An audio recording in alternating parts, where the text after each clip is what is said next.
Thank you all for joining Exec Edge. My name is Kimberly Cohen, and I'm here with Brandon McGill today. So we are going to talk about all things that are recruiting and staffing. We're going to talk to Brandon about his background and what he's looking at for 26 and 27 as far as his projections in the field and how that sort of dovetails in with technology. But before we get started, I was going to talk a little bit about Uniqua AI and how we came to found Exec Edge. So Uniqua AI started from a pattern I kept seeing when I was working with large enterprise technology companies, and even with the most sophisticated organizations, the struggle is to move quickly when it comes to AI and with technologies. And the ideas are there, the intent is there, but agility often isn't. And so, what fascinated me as a founder of this company is that a small founder led business can sometimes have the opposite problem. They can move fast, but they don't always know where to start or apply technology in a way that's practical, responsible, and tied to real business outcomes or the mission critical priority, if you will. So, Unique Way AI exists to bridge that gap. We help operators turn AI from abstract concepts into repeatable systems across revenue, operations, and decision making without disrupting what already works. And so, from that, Exec Edge, this podcast is an extension of that same idea. It's not a promotional show. It's a conversation space for founders and executives that are navigating growth, leadership, and modern operations in real time. And these podcasts are simply about aligning with founders and business owners. And we want insights that you want to share. No pitch, no agenda. We just want to make it a great conversation. So, Brandon, thank you so much for joining me today. I really appreciate it. Appreciate the Welcome. invite. Yeah, Yeah, thank you. well, let's just kick it off. Starting strong with tell me a little bit about your background and how you came to what you're doing today. Funny enough, as you know, I'm a recruiter. I own Charter Executive Search. Our branding is more, I call it the civil recruiter, is more of our brand. I started the company about 4 years ago, and just actually got, I guess, 10 years ago, I got into recruiting, kind of fell into it very randomly. It's actually a pretty common story amongst recruiters. You just kind of fall into it. You don't necessarily go to school for it or anything like that.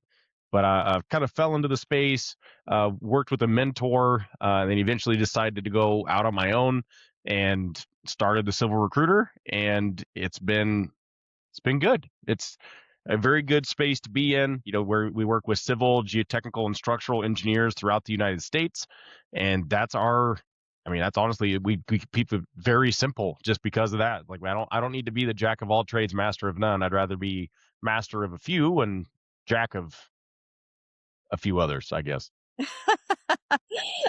So tell me how you landed on that particular niche. So the niche that I am in, it was the one that my mentor was initially in. So it's what I kind of learned. It's what I have a passion for. I grew up a farm kid, so I've been around dirt and construction majority of my life before I got into my professional career. And so it was actually a really easy transition because I initially wanted to be an architect or a civil engineer when I was in high school. Didn't pursue that path, obviously, but now I get to work with those engineers that I would have worked with had I taken that path. And now I get to see, the engineering through osmosis and helping them find better opportunities and advance their careers.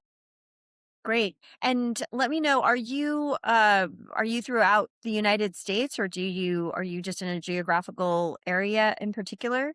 No, so I live in the greater Boise, Idaho area, but our team and myself, we cover the whole United States. I mean, we're covering everything from Maine to Washington to Florida, New Mexico, Texas, pretty much every corner of the country we cover. We do have, I mean, the major metros is usually where we play the most, just because there's a demand and a need in those areas.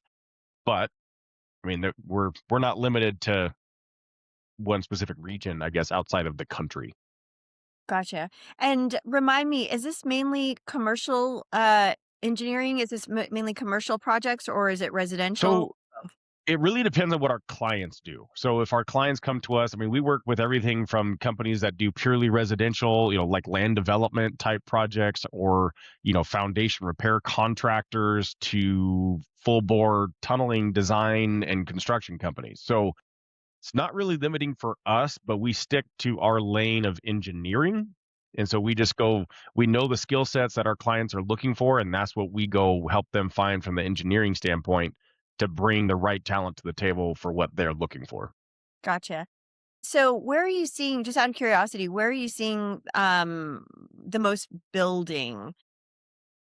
What Oh, man. geographical area are you seeing the most Yeah, building? it's interesting because obviously with new, I guess, political landscape, there's been a lot of transitions from like federal work to more private work, and federal jobs and things like that have kind of taken some interesting turns. So it's kind of hard to say.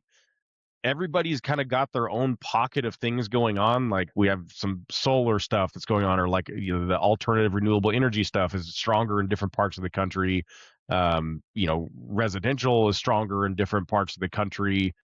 Kind of just, it really just depends on what the projects are and who's going where.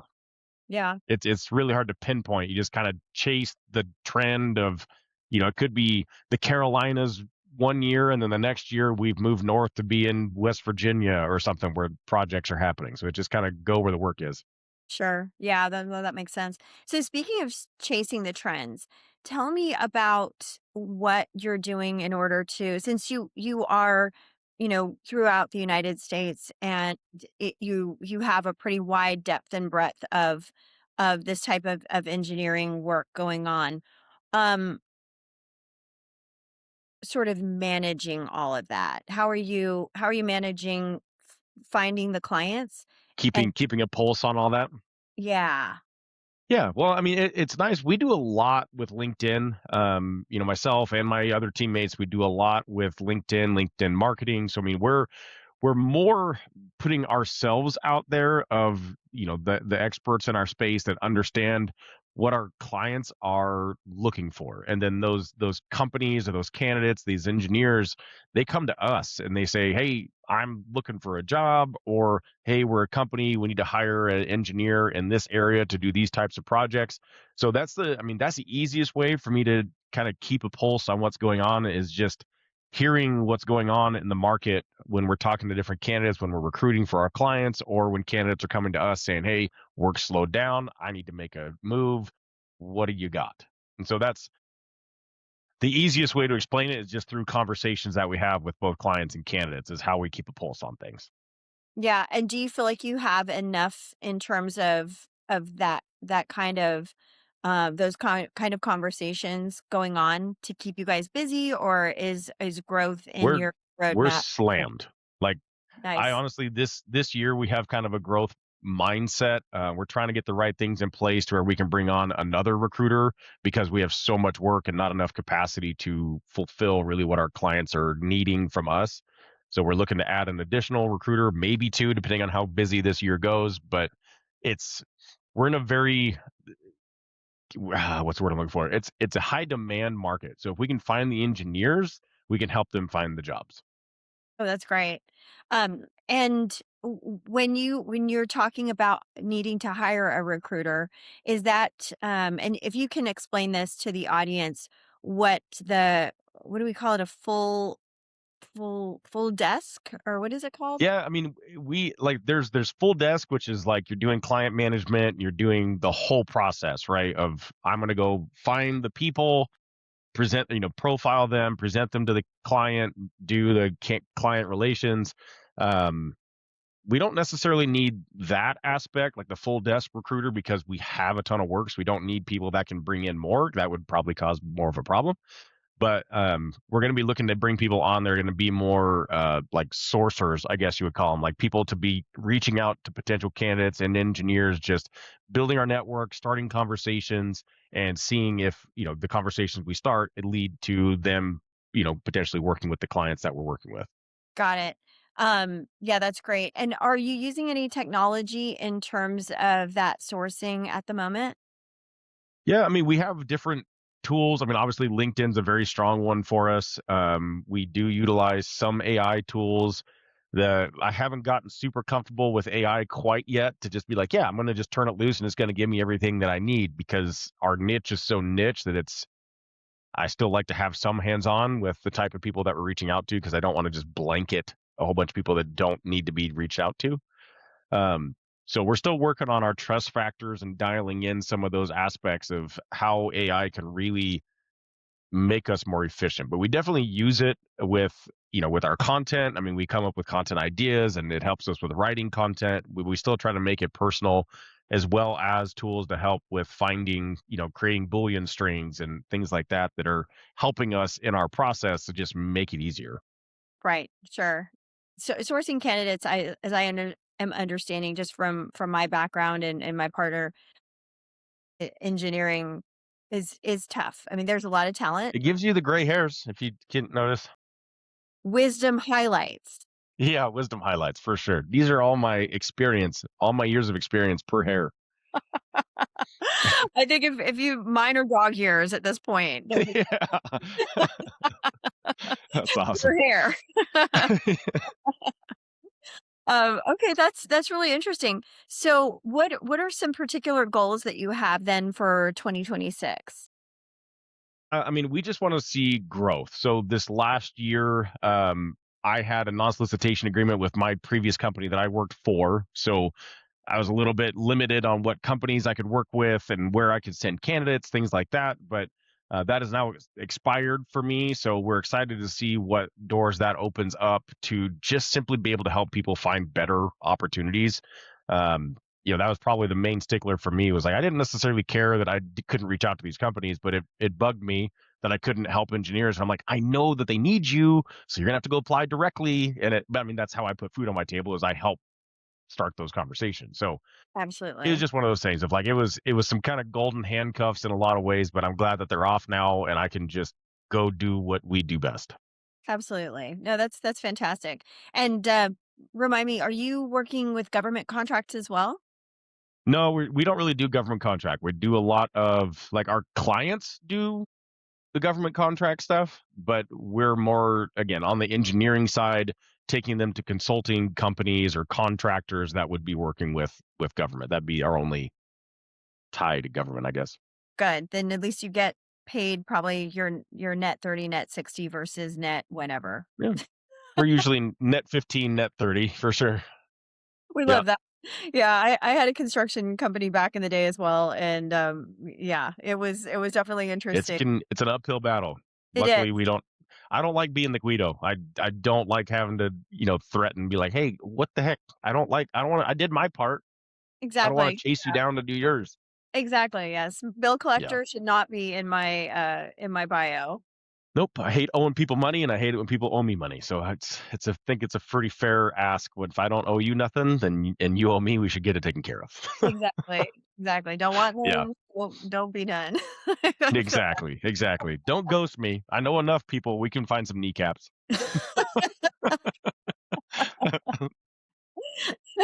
just kidding, Siri. Yeah. Well, great. So tell me more about, I mean, obviously you have the goal is growth.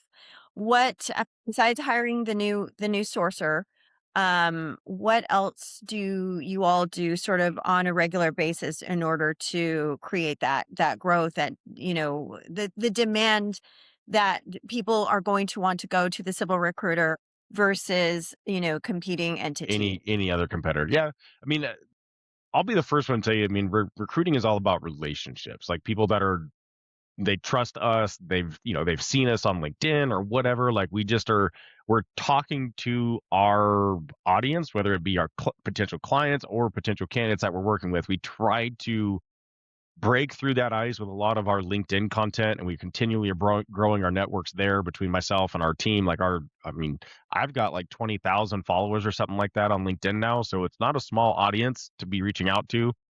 And it immediately builds credibility when you connect with people and they see that you're talking about their space and, like, talking about other engineers that are similar situations to what they're in. It just brings credibility to us. And that way, when we reach out to somebody, even if it is the first time that we're reaching out to them, they may have seen our content in some way, shape, or form. And they go, "Oh, yeah, I saw a video, I saw a text from you or a post from you the other day. Didn't think I'd ever hear from you. How?" So it's just kind of warming up that. And I don't do it for, like, celebrity status or anything like that. I don't necessarily care about that. My ultimate goal is to help engineers grow their career, and if we can be a pathway to help them accomplish that, that's what we're here for. And primarily building ourselves as a resource to our space and we just happen to be recruiters doing that. Yeah, absolutely. I mean, you're able to take somebody from that goal that they have to, find a new place to work and then take them through that process.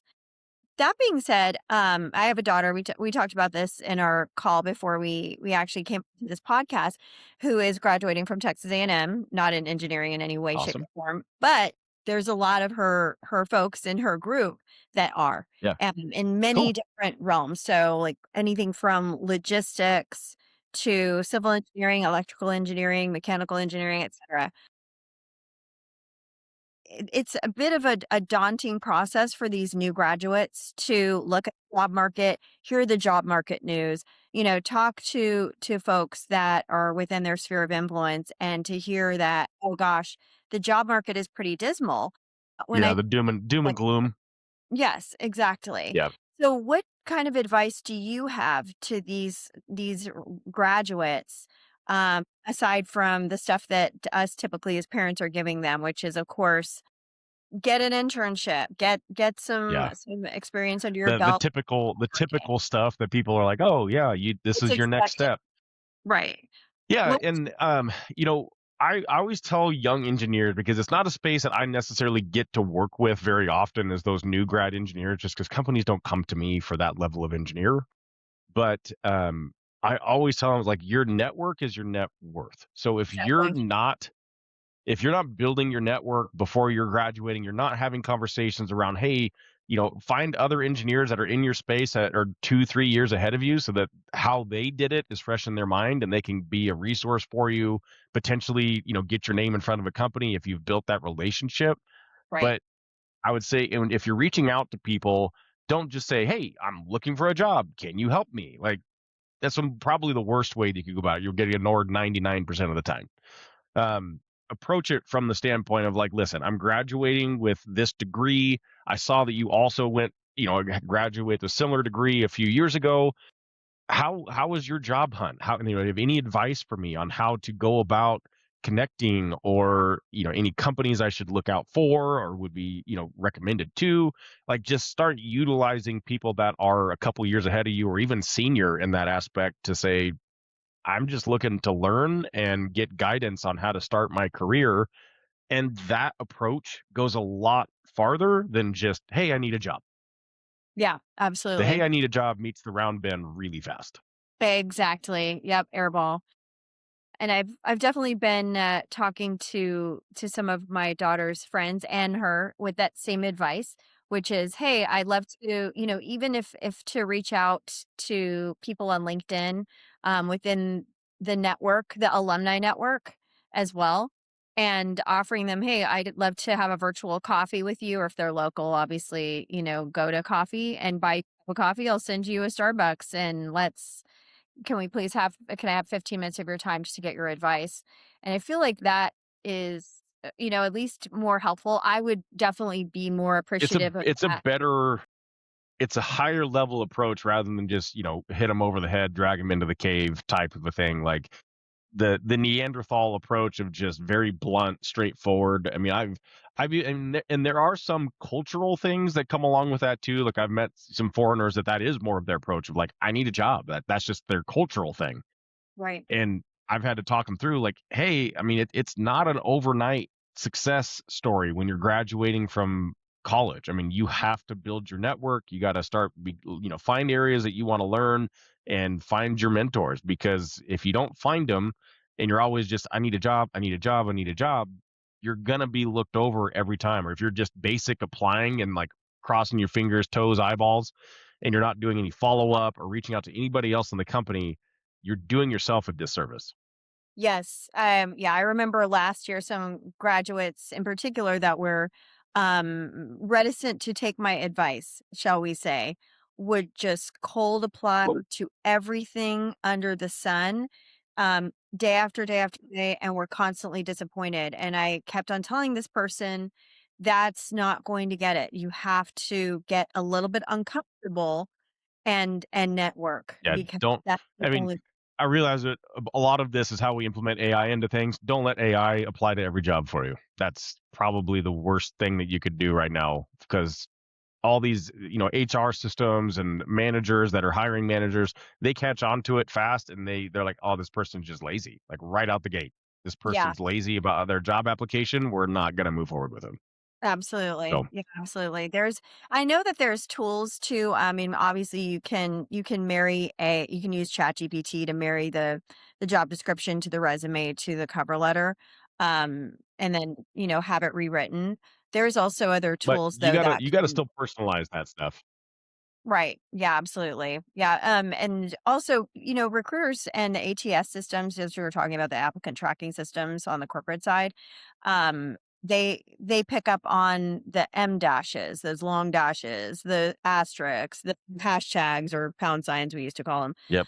Or Um, emoji. God forbid the you put an emoji on your emojis. resume. Good lord. Oh my gosh, you're not kidding. I've seen that. My husband showed me. These are engineers. And I'm like, you Yeah. It's like, why obviously. is there a cat on your resume? Make that make sense. I mean, I would like a cat on my resume. If somebody applied to a resume with a cat on it, I would instantly hire them just because of that, but Yeah. I am a different animal hiring for a different person. Yeah, I thought it was pretty funny. The last company that I worked for, because I got into recruiting about 10 years ago. I got away from it for about 6 or 7 years and then got back into it. Um, my old mentor, he pulled up my resume when I initially applied to be a recruiter way back in the day. Oh, And I no. looked at it like, oh, good Lord, this is bad. I was like, just, yeah, toss that. Don't show that to anybody. Oh, amazing. Well, you've gotta get a copy of it and It put it in was, a frame and, yeah, do the it do was, the it was red. bad. It was bad enough where I didn't want to look at it again. Oh, no. Oh, embrace it. Embrace the growth. We love the growth. Yeah. Luckily, he gave me the opportunity, taught me a lot, and now, again, I'm here because a lot of his influence. So I always appreciate him.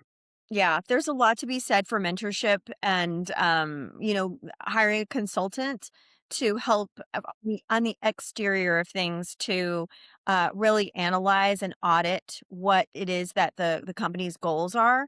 I kind of call that Dr. Hill itself. And I'm actually doing that with a consultant, and I am the consultant in order to really work through Hmm. that process and continually refine, our business's message. So tell me a little bit about that process with your mentor and what you guys really process. What you sorry, not process, but what you prioritize if you're still working with them. I'm not working with him anymore, unfortunately. But a lot of it was just more like we're very recruiting focused, right? So it was just a process of like what type of people do we need to be reaching out to, have an understanding of the type of engineer, type of projects. I mean, that's the conversations that we have with our clients to be like, okay, what type of projects are we working on? What type of work is this person going to be doing? What skill sets do they need? What specific licenses do they need if they need them? Just those types of things we always walk through with our clients first before we start even recruiting, because if we don't know what we're looking for, we're just going to be spinning our wheels, having the wrong conversations, bringing the wrong people to the table. So we try to avoid that just because our time is valuable. We make our living by finding the right people, not constantly finding the wrong. So we want to make sure that we're reaching out to the right kind of people as often as we can. Um, but yeah, I mean that's kind of the basics of it. It's just as long as we're reaching out to the right people, our process is just, look on LinkedIn, go through our database, whatever other avenues we have to try to find people, we need to try to find them and get in front of them. Yeah, for sure. And when you talk about your database, are you constantly reaching out back out to them and just saying, "Hey, wanted to send you this information, or just wanted to update you on whatever's going on," or any outreach It's like it's that? one of our goals for this year is to do better about just touch points and not just pure recruit all the time. A lot of the times we get stuck in our not a rut, but just tunnel vision of like I got to go find these people, and we forget about people that are just off the path, of what we're looking for, and we don't always do the best with just keeping in touch with people. So that is kind of one of our goals for 2026 is just, hey, how are you? How are things? All the things that we need to do. Yeah. Yeah, I found that a lot of recruiting staffing companies are having a hard time being sticky with their prospects, with the people that they, want to get placed. And that is definitely something that needs to get worked on, looked at, audited and refined. Any other It's things? always a process. Yeah, exactly. We're actually in the middle of kind of revising our SOPs, I guess would be the best way to put that, so that when we are bringing on other recruiters, it's not like a good luck, throw you to the wolves. Like, no, we have our process. Here's our tools. Here's how to use them. Here's your trainings. Now, here's what we expect out of you as far as KPIs and Right. what that should turn into. So Absolutely. we're working on getting that all together. So we're a lot more official in that aspect. I don't necessarily keep track of my own metrics. I just look at what the overall performance looks like, and I just go do what needs to happen. I'm the doer mentality. I don't care about the metrics necessarily, but when we bring on other people, I that mentality has to change. So, Yeah. Oh, absolutely. Because you have to track, you have to make sure that everything is well that they're making the calls, that they're actually well, yeah, I mean, need to be doing what I'm paying them to do right. But also like that helps you when you scale because hopefully that won't be the only source or recruiter that you hire. for This sure. and so when Yeah, you scale it, then you know, okay, that person has to reach out. They have to make 50 calls a day. They have to make X amount of and sort of break down yeah, what which should turn into X amount of profiles, X amount of interviews. Yeah, we got to go through all that stuff. yeah. And sometimes that is, sending that content becoming sticky, and the thought leadership that goes along with it, publishing and all that kind of stuff. Yeah. Yeah. That's Yep. interesting. That's good stuff. We're excited though. We're excited though. I'm bringing on. There's a girl that I've worked with in the past. She's a like certified HR specialist, and she's helping me out a lot with that, and will help me with some other aspects of the business that we're going to pursue. So it's a. I don't know what the full growth plan is. We plan for growth, but we have to focus on the business at the same time, not just recruit, recruit, recruit. So Right, exactly.